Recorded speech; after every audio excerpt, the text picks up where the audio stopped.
ಸೇರಿಕೊಂಡು ಸತ್ಯಮೇವ ಜಯತೆ ಎಂದು ತಿಳಿದು ನ್ಯಾಯದ ತಕ್ಕಡಿಯನ್ನು ಹಿಡಿದು ಪವಿತ್ರವಾದ ಖಾತಿ ತೊಟ್ಟು ಸತ್ಯದ ಸಂಕೇತವಾದ ಅಶೋಕ ಚಕ್ರವನ್ನು ನನ್ನ ತಲೆಯ ಮೇಲೆ ಧರಿಸಿಕೊಂಡು ನಾನೊಬ್ಬ ಪ್ರಾಮಾಣಿಕ ಪೊಲೀಸ್ ಎಂದು ಗುರುತಿಸಿಕೊಂಡ ನಾನು ಇಂದು ಇವನೋರ್ವ ದೇಶದ್ರೋಹಿ ಎಂದು ಬಿಂದು ಸಿಕ್ಕಿತ್ತು.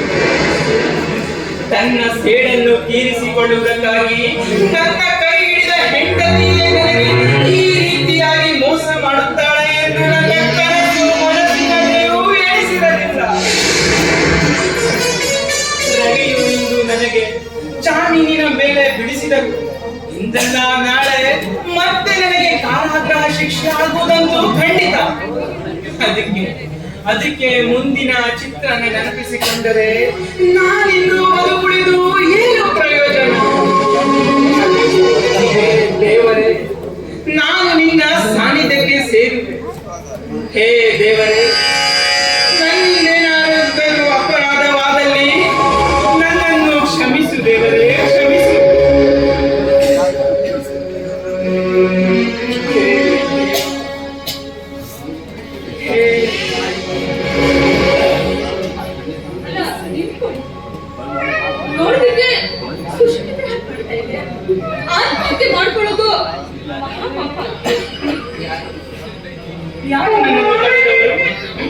ಪವಿತ್ರ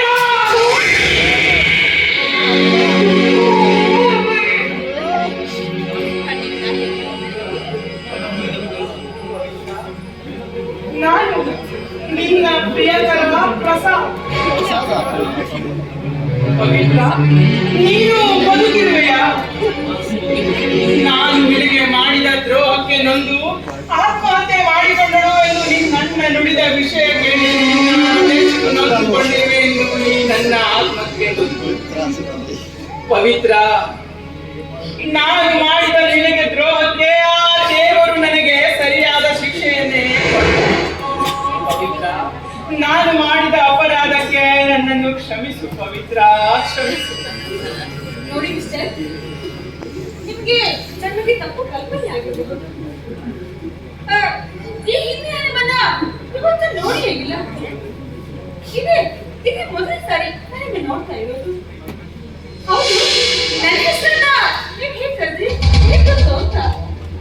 ಹಾಗೆ ನುಡಿಯದಿರು ಪವಿತ್ರ, ಹಾಗೆ ನುಡಿಯದಿರು. ಹಗಲು ರಾತ್ರಿ ನಿನ್ನದೇ ನೆನಪಿನಲ್ಲಿ ಕೊರಗಿ ಕೊರಗಿ ಸೋತು. ಇದೇ ಈ ಸತ್ಯ ಶಿಖರದ ಮೇಲಿರುವ ಶಿವಲಿಂಗದ ಮೇಲೆ ಆಣೆ ಮಾಡಿ ಹೇಳು, ನೀನು ಪವಿತ್ರ ಅಲ್ಲವೆಂದು, ಈ ಮಗುವಲ್ಲವೆಂದು ಹೇಳು ಪವಿತ್ರ, ಹೇಳು.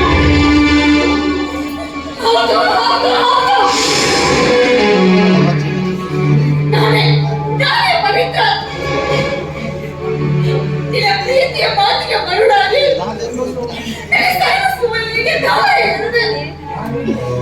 ಈಗ ಜಾರಿಯಾಗಿ ಜನ್ಮ ಕೊಟ್ಟು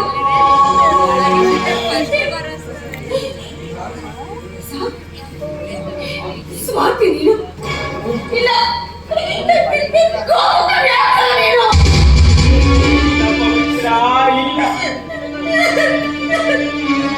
ಆ ವಿಧಿಯು ನನ್ನ ಪಾಡಲ್ಲಿ ಆಟವಾಡಿದ್ದರಿಂದ, ನನ್ನ ಸ್ಮರಣ ಶಕ್ತಿಯನ್ನು ಕಸಿದುಕೊಂಡಿದ್ದರಿಂದ ದೇವತಾ ಸ್ವರೂಪಿಯಾದ ನಿನ್ನನ್ನು ಅಗಲಬೇಕಾಯಿತು.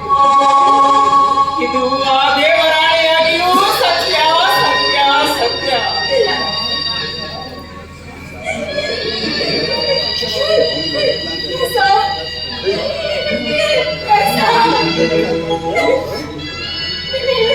ಸತ್ಯ ಮಾತ್ರ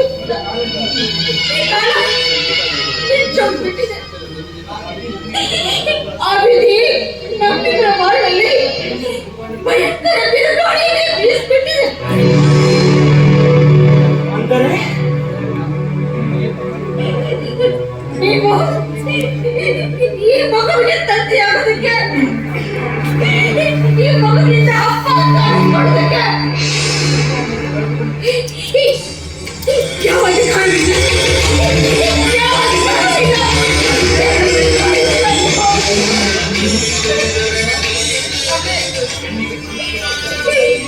ಹೆಂಡತಿಗೆ ಪವಿತ್ರವಾದ ಶೀಲವನ್ನೇ ಕಳೆದುಕೊಂಡು ನಾನು ಅಪವಿತ್ರಳಾಗಿ ಈ ಸಮಾಜದ ಮುಂದೆ ಹೆದರಿ ಆತ್ಮಹತ್ಯೆ ಮಾಡ್ಕೋಬೇಕು ಅಂತ ಹೊರಟಾಗ ದೇವ ಮಾಡುವಾಗ ಬಂದು ಈ ಸಮಾಜದ ಮುಂದೆ ನನಗೆ ಸತ್ಯ ಸ್ಥಾನವಾಗಿಲ್ಲ. ಅದೇ ಆ ಟೈಮಲ್ಲಿ ಮಾತ್ರ ಓರ್ವ ಸಹೋದರನಾಗಿ ನನ್ನನ್ನ ಸಲಹೆ ಸಾಕ್ತಾ ಜೋಪಾನ ಮಾಡ್ತಾ ಇದ್ದಾನೆ. ನಿನ್ನ ಗಾಮದಾಸೆಯಿಂದ ಹುಟ್ಟಿರ್ತಕ್ಕಂಥ ಈ ಮಗು ಇದಕ್ಕೆ ತಂದೆ ಕಲಿಸ್ಕೊಂಡ್ರು ಅಂತ ನನ್ನ ಹರಿದಾಟಿದ ಆ ಕಲಿಸ್ಕೊಂಡು ಹರಿಸ್ತಂತ ಆ ಮಹಾನ್ ಆ ದೇವರ ಮನುಷ್ಯ ಈ ನಿನ್ನ ದುರಂತದ ಬದುಕಿಗೆ ನಾನೇ ಕಾರಣನಾದೆ. ನಿನ್ನ ಬಾಳನ್ನು ಹಾಳು ಮಾಡಿದ ಈ ಪಾಪಿಯನ್ನು ಕ್ಷಮಿಸು ಪವಿತ್ರ, ಕ್ಷಮಿಸು ಪವಿತ್ರ. ನೀನು ಬದುಕಿದರೂ ನಿನ್ನ ರಘು ನೀನು ಆತ್ಮಹತ್ಯೆ ಮಾಡಿಕೊಂಡಳು ಎಂದು ಸುಳ್ಳೇ ಹೇಳಿದರು. ನೀನು ನಮಗೆ ಮಾಡಿದ ಮೋಸಕ್ಕಾಗಿ ಪ್ರಸಾದ್ ನನ್ನ ತಾಯಿ ಪೂರ್ವ ದೇವಮಾನವನ ಆಶ್ರಯದಲ್ಲಿ ಬಾಳುತ್ತಿದ್ದಾಳೆ ಎಂದು ನಿನಗೆ ಹೇಳಿದರೆ ನೀನು ಅವಳಿಗೆ ಯಾವಾಗಲೂ ಸುಖವಾಗಿ ನೆಮ್ಮದಿಯಿಂದ ಬಾಳು ನಡೆಸಲಿಕ್ಕೆ ಕೊಡಲ್ಲ. ಓ ಇಲ್ಲ, ಮನಸಾರೆ ಪ್ರೀತಿಸಿದ ನನ್ನ ಪವಿತ್ರಳನ್ನು ನಾನು ಅಗಲಿ ಬಾಳಲು ಇಚ್ಛಿಸುವುದಿಲ್ಲ. ಹಿಂದಿನ ಘಟನೆಗಳನ್ನು ಮರೆತು ನಾವಿಬ್ಬರು ಈ ಭಗವಂತನ ಸಾಕ್ಷಿಯಾಗಿ ಮಾಲೆ ಹಾಕಿಕೊಂಡು ಸತಿಪತಿಗಳಾಗಿ ಸುಖ ಸಂತೋಷದಿಂದ ಬಾಳುವ ಪವಿತ್ರ, ಸುಖ ಸಂತೋಷದಿಂದ ಬಾಳುವ. ಇಲ್ಲ ಇಲ್ಲ ಇಲ್ಲ ಇಲ್ಲ ಇಲ್ಲ ಇದು ಮಾತ್ರ ಯಾವ ಕಾರಣಕ್ಕೂ ಸಾಧ್ಯವಿಲ್ಲ. ಉಸಿರುವಾದಂಥ ಈ ನಮ್ಮ ಪ್ರೇಮದ ಸೇವೆ ಒಂದಾಗೋದಕ್ಕೆ ಸಾಧ್ಯವೇ ಇಲ್ಲ.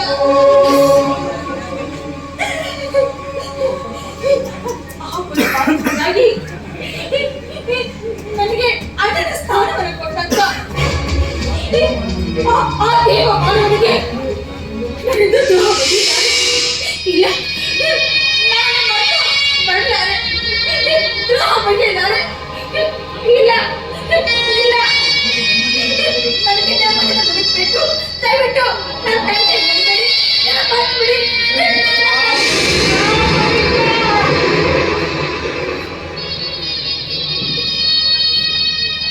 ರಘು, ನನ್ನ ಪವಿತ್ರಾಳಿಗೆ ಬಾಳು ಕೊಟ್ಟ ಮಹಾನುಭಾವ ಆದರೂ ಯಾರು? ಸಾರಿ ಮೈ ಫ್ರೆಂಡ್, ಆ ದೇವಮಾನವ ಯಾರೆಂದು ನಾನು ನಿನಗೆ ಹೇಳಲಾಗಿಲ್ಲ. ನೋಡು ಪ್ರಸಾದ್, ನಾನು ನಿನ್ನ ಹಿಂದೆ ಚಿಂತಿತನಾಗಿ ಹೇಳುತ್ತಿದ್ದೇನೆ. ನಡೆದದ್ದೆಲ್ಲವನ್ನು ಒಂದು ಕೆಟ್ಟ ಘಟನೆ ಎಂದು ತಿಳಿದು ಹೋಗಬೇಕು. ನೀನು ನಿನ್ನ ಕೈ ಹಿಡಿದಿರುವ ಮಡದಿಯಲ್ಲಿ ನೆಮ್ಮದಿಯಿಂದ ಬಾಳಲು ಪ್ರಯತ್ನಿಸು. ರಘು, ರಘು,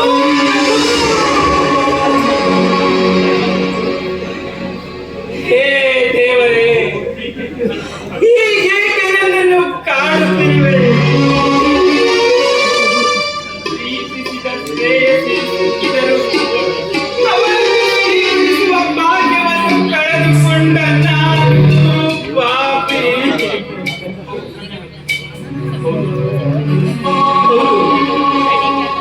ಹೌದು, ರಘು ಹೇಳಿದ ಹಾಗೆ ಕಾಮಿನಿಯು ಮಾಡಿದ ಸರ್ವ ಅಪರಾಧವನ್ನು ಕ್ಷಮಿಸಿ ಅವಳೊಂದಿಗೆ ಬಾಳಲು ಪ್ರಯತ್ನಿಸಬೇಕು. ಹೌದು,